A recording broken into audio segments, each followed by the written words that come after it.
malungkot na balita po para sa fans ng Lee couple. Hiwalay na ang real-life couple and Korean stars na sina IU at Lee Jong-suk. Matapos ang mahigit isang taong espekulasyon ng hiwalayan, kinumpirma na ito ng kanilang mga agency.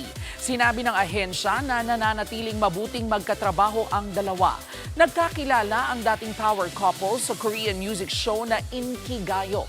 Tumagal ang relasyon nila ng 4 na taon. Kilala po si IU sa mga seryeng Hotel del Luna, My Mister at When Life Gives You Tangerines. Habang si Lee Jong-suk naman sa While You Were Sleeping at Big Mouth.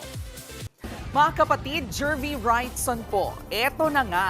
Para sa latest showbiz news at iba pang kay-alaman, mag-follow at mag-subscribe na sa social media pages ng News 5.